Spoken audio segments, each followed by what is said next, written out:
They didn't want you there, my dad said about the family vacation I was excluded from. I send you $2,500 a month, and this is how you treat me? I replied. So, I cut off every dollar and blocked them. I'm 34, male, and until last month, I was sending my parents $2,500 every single month. Not because I had to, but because I thought I was being a good son. Turns out, good sons don't get invited to family vacations. Let me explain. Growing up, I was always the odd one out in my family. My younger sister, Emma, 31, was the golden child who could do no wrong. She was popular, got decent grades without trying, and had that effortless charm that made everyone love her. I was the quiet, studious one who worked twice as hard for half the recognition. The favoritism wasn't subtle. When Emma turned 16, my parents threw her this massive Sweet 16 party. They rented out the community center, hired a DJ, and invited her entire class. I remember helping carry decorations and set up tables, watching my parents fuss over every detail to make sure Emma's night was perfect. When my 16th birthday rolled around 6 months later, we went to Applebee's.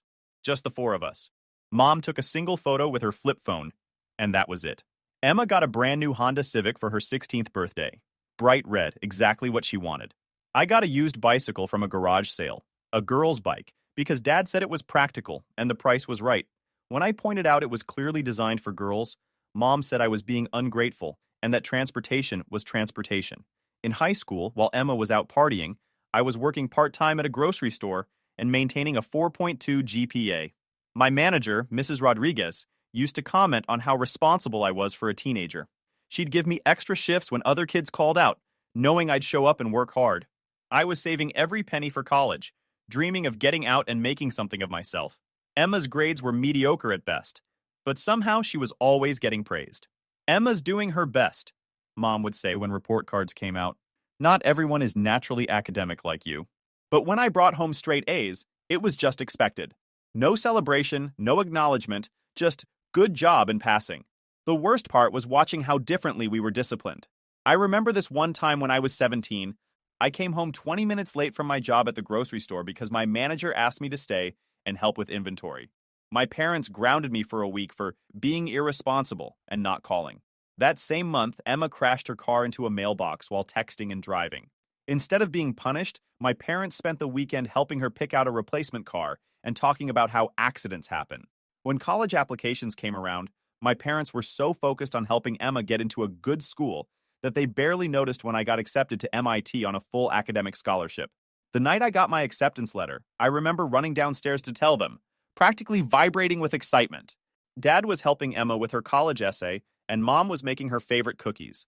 That's nice, honey, Mom said without looking up from the oven. Emma, make sure you mention your volunteer work in paragraph 3. Mom, did you hear me? I got into MIT with a full scholarship. Dad looked up from Emma's laptop. That's great, son. Very practical choice. Then he immediately turned back to Emma. Now, about this paragraph on leadership. I stood there for another minute, hoping one of them would ask me about the program or congratulate me properly. Instead, I heard Emma sigh dramatically. This essay is so hard. I don't know why colleges want to know so much about us. Because they want to see who you really are, sweetheart, Mom cooed. You're such a special person. Any college would be lucky to have you. That pretty much summed up my entire childhood. Emma's struggles were met with support and encouragement. My achievements were met with indifference. I threw myself into my studies at MIT, majoring in computer engineering. While my classmates were partying, I was either studying or working internships. I spent my summers at tech companies, learning everything I could about software development, systems architecture, and project management.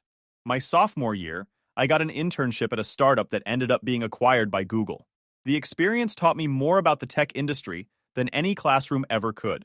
My professors noticed my dedication. Dr. Martinez, who taught my advanced algorithms course, pulled me aside junior year and told me I had real potential to do groundbreaking work in the field. He recommended me for a research position that led to my name being included on 2 published papers before I even graduated. I was building something real, something that mattered. Meanwhile, Emma was struggling through her freshman year at a state school about 2 hours away. She'd call home crying about her classes, her roommate, her professors. Every weekend, Mom would drive up to visit her with care packages and home-cooked meals. When Emma called saying she wanted to drop out after her second year, Mom's response was immediate. Of course, sweetie. College isn't for everyone. You can always try again later when you're ready. I graduated summa cum laude with a 3.97 GPA and landed a job at a major tech company right out of college. The starting salary was $89,000, more money than I'd ever imagined having. Emma, meanwhile, moved back home and got a part-time job at a boutique in the mall. She worked maybe 25 hours a week, spent most of her paycheck on clothes and nights out, and treated our parents' house like a hotel. The irony wasn't lost on me. I was living in a tiny studio apartment in Cambridge, eating ramen and rice to save money while paying off my minimal student loans. Emma was living in her childhood bedroom rent-free, with mom doing her laundry and dad paying her car insurance. By 25, I was making six figures and had been promoted to senior developer. I'd moved to a decent one-bedroom apartment and started building my savings. I was dating occasionally, but work consumed most of my time. The tech industry moves fast, and I was determined to keep up. I attended conferences, took online courses, and worked on side projects that ended up becoming major features at my company. By 30, I was pulling in close to $300,000 annually as a senior software architect, leading a team of 12 developers on major client projects. I'd gotten headhunted twice but stayed with my company because I believed in the work we were doing. I had a healthy investment portfolio, a nice apartment in Boston, and was finally feeling financially secure. Emma was still living at home, working part-time at the same boutique, and dating a string of guys who never seemed to stick around. She'd had at least 6 serious relationships that I knew of, each one lasting about 8 to 10 months. Each time, she'd bring the guy home for Sunday dinner. Mom would fawn over him, and Emma would talk about their future together.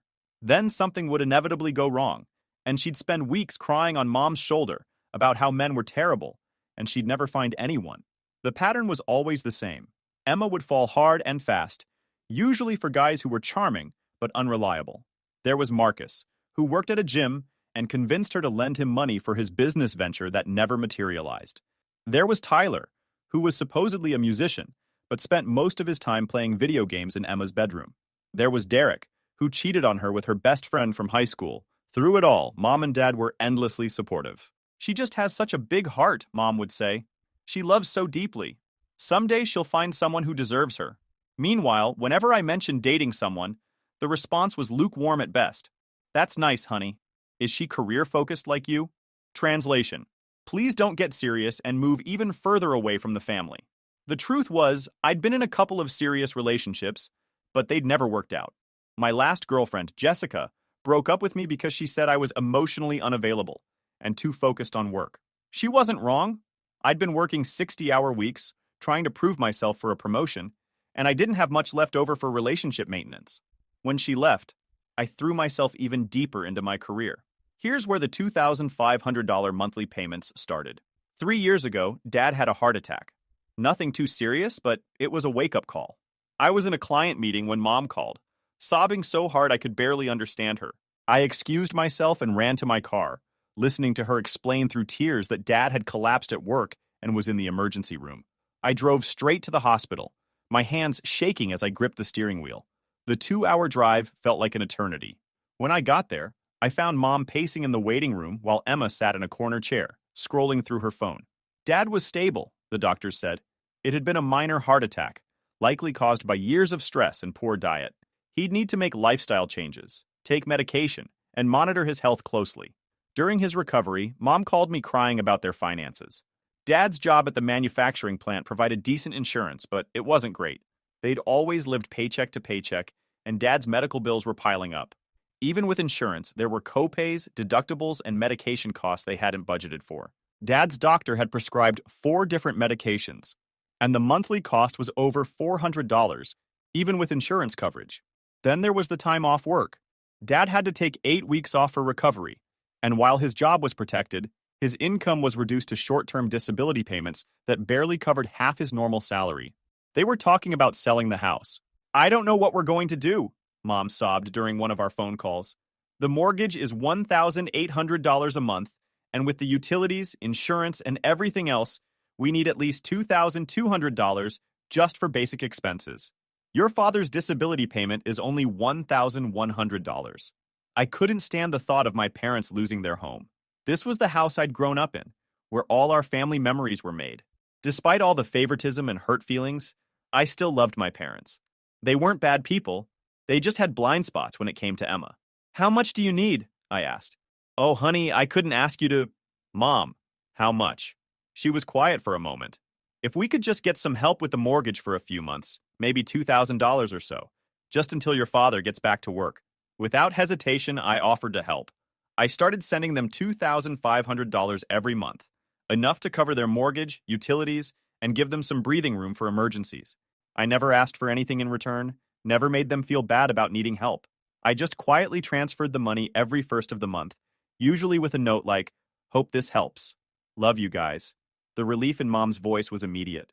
"You're such a good son," she said, crying again, but this time with gratitude instead of despair. "We don't know what we'd do without you." Dad called me that evening, his voice thick with emotion.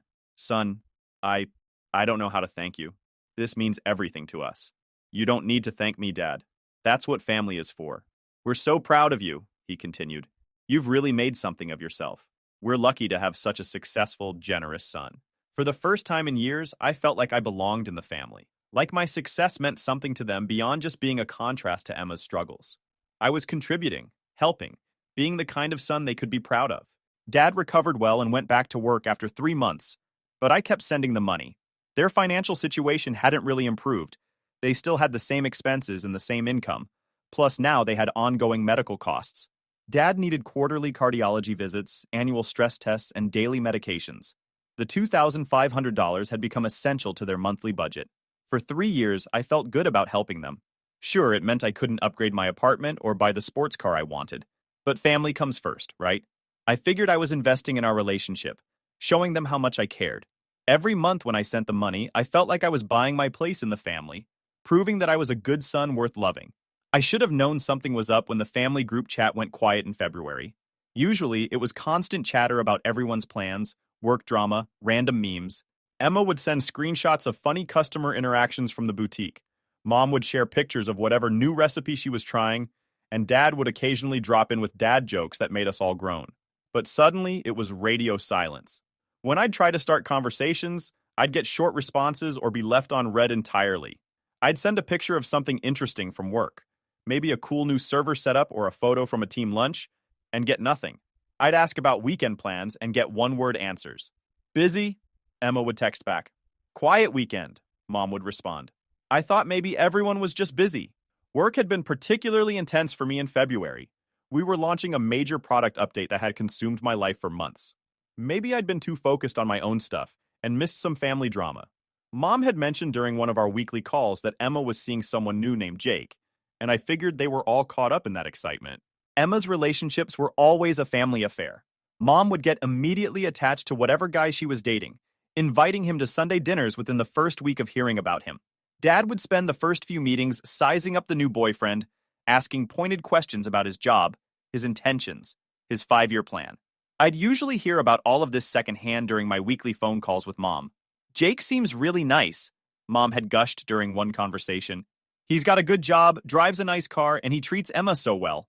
They went to that fancy steakhouse downtown last weekend. He spared no expense." I'd made appropriate, supportive noises, happy that Emma had found someone who seemed to be treating her right. After the string of losers she'd dated, maybe Jake would be different. Maybe this was why the family chat had gone quiet. They were all caught up in Emma's new relationship. Then March rolled around and I noticed the posts on social media. At first, it was subtle. Emma started posting more pictures of herself looking particularly happy and glowing. Not unusual for someone in a new relationship. Then I started seeing group photos that didn't include me, which also wasn't entirely unusual, since I lived 2 hours away and didn't make it to every family gathering. But there was something different about these photos. Everyone looked secretive, like they were sharing some inside joke or planning something special. In one picture, Mom, Dad, Emma, and Jake were all sitting around the kitchen table with papers spread out in front of them. The caption just said, "Planning mode activated," with a bunch of excited emojis. It started with Emma posting a photo of herself trying on bathing suits with the caption, "Getting ready for paradise." I figured she was planning some girls' trip, or a romantic getaway with Jake. Good for her.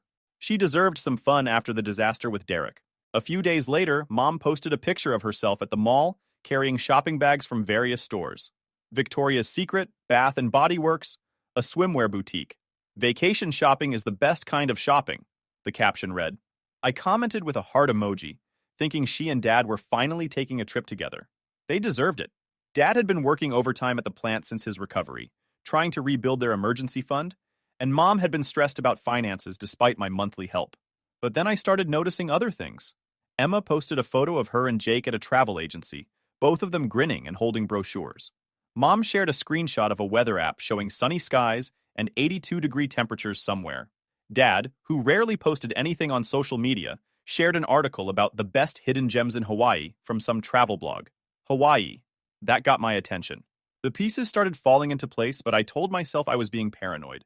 Maybe they were all just excited about Emma and Jake's trip. Maybe Mom was living vicariously through her daughter's romantic getaway. That would be typical. Mom always got more excited about Emma's life than her own. But then I saw Dad's post. A screenshot of a flight booking confirmation to Hawaii. 7 passengers. 7. I stared at that screenshot for a full 10 minutes, counting and recounting. The family group chat had 5 members. Mom, Dad, Emma, Jake, and me. If there were 7 passengers on this flight, who else was going? I scrolled through Emma's recent posts, looking for clues. There was a photo from 2 weeks ago of her having dinner with Jake and 2 other people I didn't immediately recognize. The caption said, "Squad Goals," with a bunch of tropical emojis. Looking closer, I realized one of the people was Marcus, Emma's ex-boyfriend from a year ago who somehow had stayed friends with the family. The other was Sarah, Emma's best friend from high school, who my parents had always treated like a second daughter. That's when it hit me. The family group chat had 5 members.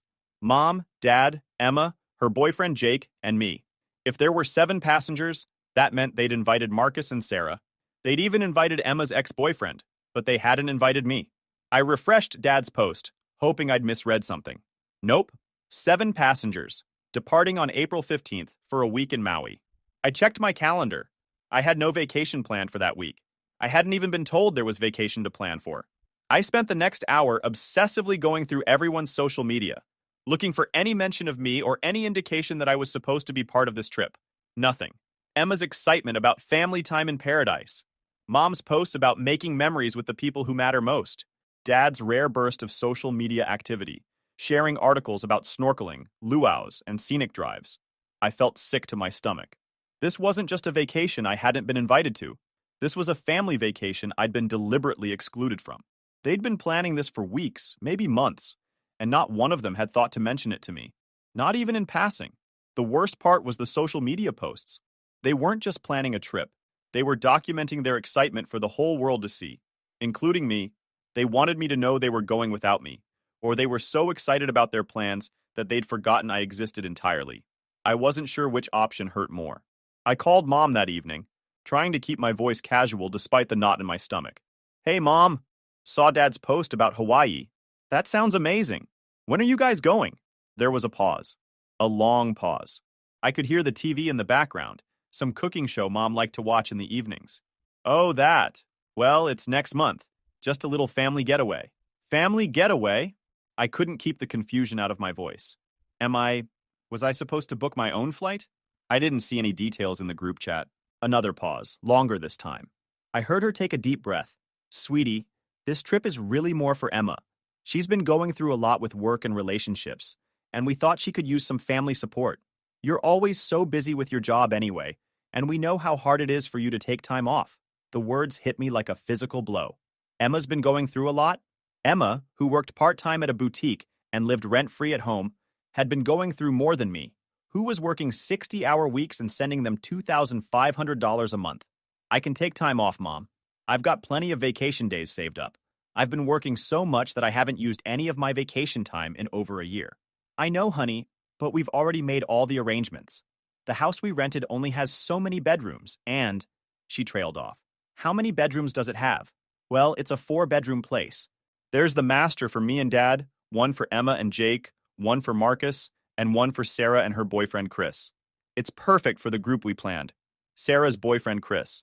They had room for Sarah's boyfriend Chris, a guy I'd met exactly twice at family barbecues, but not for me."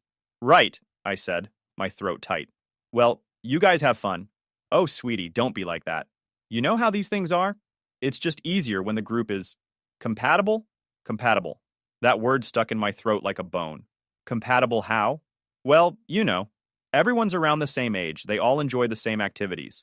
Beach stuff, nightlife, that sort of thing. You're always so focused on work, and we thought you might be more comfortable with a quieter vacation. Maybe somewhere you could still get some work done if needed. I couldn't believe what I was hearing. They'd decided I wouldn't enjoy a family vacation to Hawaii because I might want to check my email occasionally. Mom, I'm 34 years old. I think I can handle a beach vacation without turning it into a business trip. I know. It's just, this particular group works well together, and we've already made all the arrangements. Maybe next time we can plan something that includes everyone. But I knew there wouldn't be a next time. Not like this. Right. Well, have fun. I hope the weather's nice. I hung up before she could say anything else, my hands shaking with rage and hurt. The next few weeks were torture. I watched as my family posted countdown posts, packing photos, and airport selfies. Emma shared her excitement about trying surfing for the first time. Mom posted pictures of the travel guidebooks she'd bought, highlighting restaurants and attractions. Dad shared an article about the best snorkeling spots in Maui, complete with underwater photography tips. Through it all, I kept sending that monthly $2,500 payment. Like clockwork, on the 1st of April, I transferred the money to their account. Money that was probably helping fund their Hawaiian vacation. The vacation I wasn't invited on. The irony wasn't lost on me. Here I was, financially supporting a family vacation I'd been excluded from. Every dollar I sent was going toward their paradise getaway, while I sat at home, working overtime, and pretending I wasn't devastated by their rejection. They left on a Tuesday. I knew because Emma posted a group photo at the airport, all 7 of them, grinning and holding up boarding passes. Mom, Dad, Emma, Jake, Marcus, Sarah, and even Sarah's boyfriend Chris, who I'd met exactly twice at family barbecues, and who apparently knew more about their vacation plans than I did.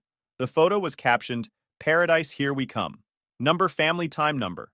Making memories number blessed. The hashtag family time felt like a knife to the gut. I was their family too, but apparently not the kind that mattered when it came to making memories. They had room for Sarah's boyfriend, but not for me. That week was one of the longest of my life. Every day brought new posts from their paradise getaway. Beach photos with everyone laughing and playing in the crystal clear water. Sunset dinners at fancy restaurants where they were all dressed up and looking like the perfect vacation group. Group activities. Snorkeling, luau dancing, ziplining through the rainforest. Emma posted a video of herself learning to surf, wobbling on the board while everyone cheered her on from the beach. Mom shared photos of tropical drinks with little umbrellas, her face glowing with relaxation and joy. Dad, who normally avoided social media, was posting multiple times a day.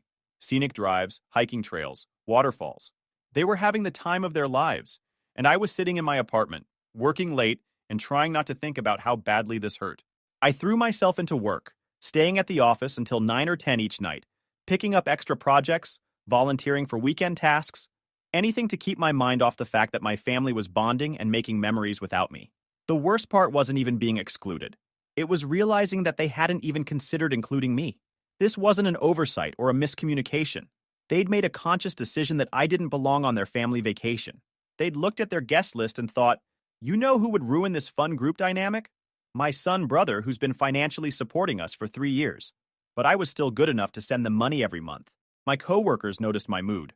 Sarah from marketing asked if I was okay during a team meeting, pointing out that I looked exhausted. My boss, Michael, pulled me aside and suggested I take some time off. You've been pushing yourself pretty hard lately, he said. When's the last time you took a vacation? I almost laughed. When was the last time I took a vacation? Well, there was supposed to be a family vacation to Hawaii, but apparently I wasn't family enough to be included.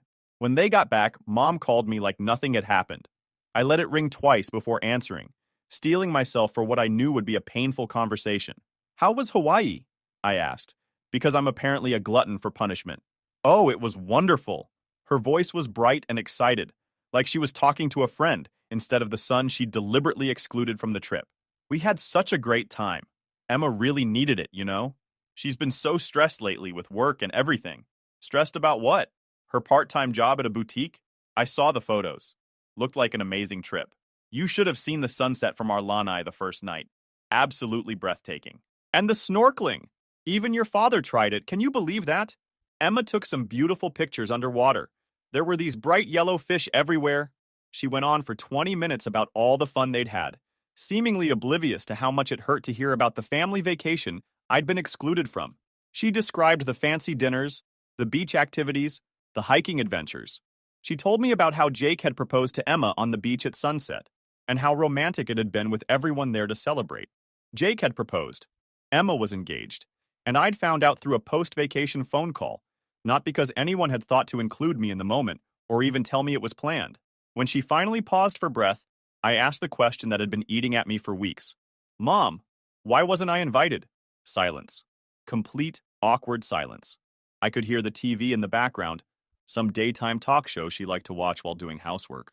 What do you mean, honey? The Hawaii trip. Why wasn't I invited? You said it was a family vacation, but I'm family too, aren't I? More silence. Then a deep sigh. Oh, sweetie, you know how these things are. It was really Emma's trip, and she invited who she wanted to invite. We didn't want to impose on her guest list. Emma's trip. A family vacation had become Emma's trip, and she had veto power over which family members could attend. Impose? I'm her brother. I know, but you two have never been that close, and she really wanted this to be a relaxing time with people she's comfortable with. You know how you can be sometimes. Always checking your phone for work stuff, talking about your projects. She wanted it to be fun and carefree.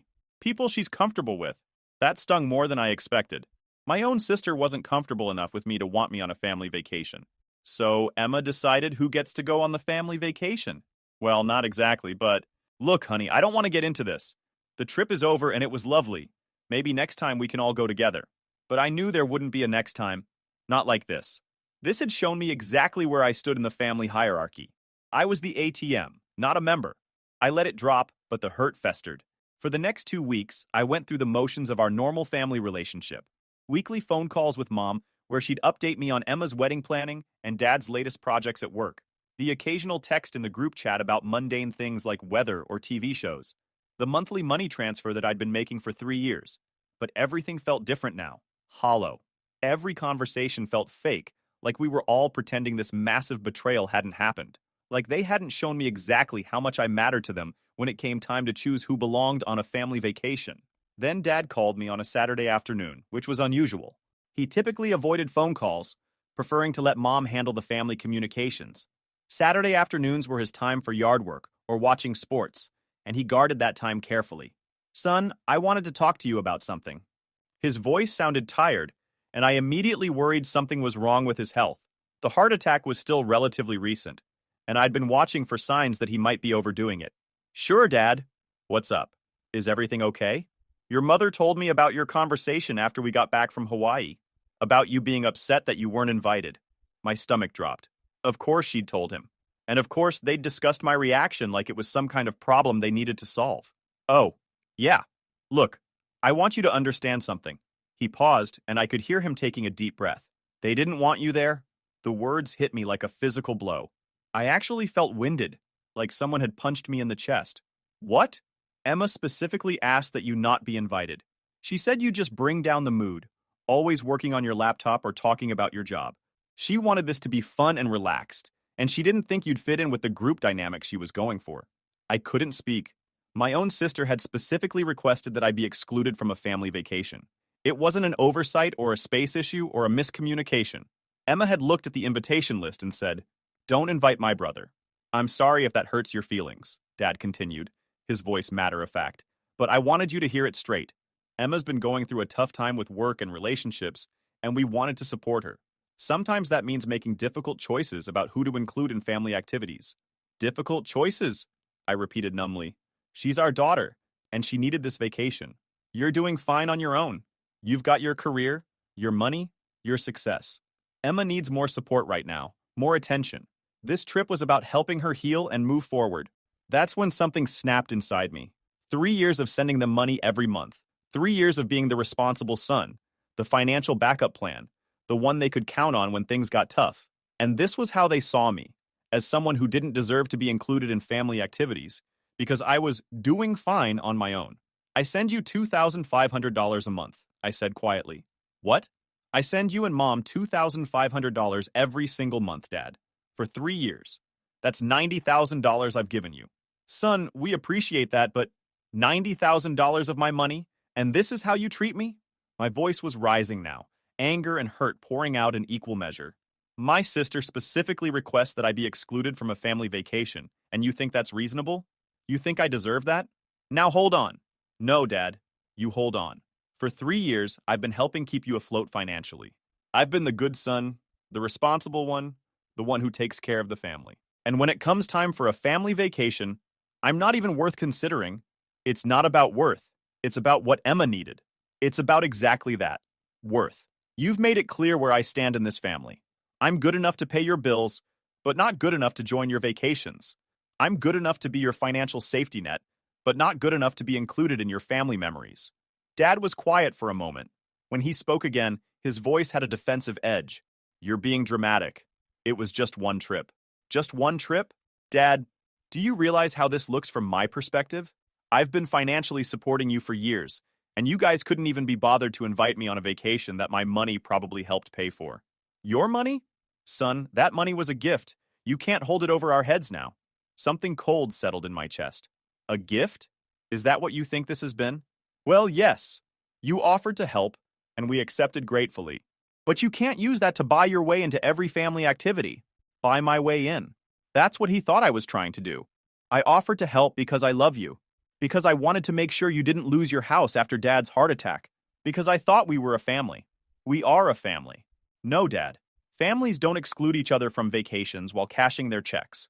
That's not family. That's a business transaction. You're upset, I get it. But you can't punish the whole family because Emma made one decision about one vacation. I'm done. What? I'm done. Done with the monthly payments.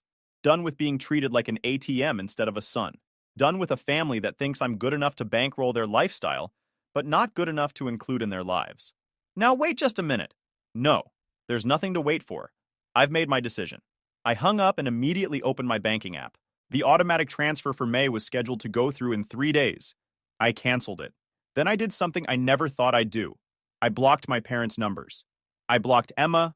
I blocked them on social media, unfriending them, and removing them from my followers lists.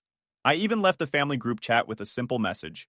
Since I'm not wanted on family vacations, I figured you might not want me in family chats either. The silence that followed was deafening for about 6 hours. Then the messages started pouring in. They couldn't text or call my phone, but they found other ways. Facebook Messenger before I blocked them there too. Instagram DMs, LinkedIn messages, emails to both my personal and work accounts. Even reaching out through my few mutual friends, asking them to pass along messages. Mom's first email was titled, "Please don't do this," and was 3 pages long. She apologized for the Hawaii situation, said they'd made a mistake, promised they'd include me in future trips. But then she spent 2 paragraphs explaining why Emma had been justified in not wanting me there, how I could be intense sometimes about work, how I didn't always read social situations well, how I might have changed the dynamic of their fun group. Even her apology was an insult. Dad's approach was more direct and angry. His emails had subject lines like, "We need to talk," and "This is ridiculous." He accused me of being petty, of using money to manipulate the family, of abandoning them when they needed me most. He said I was being a spoiled brat who couldn't handle not getting my way for once.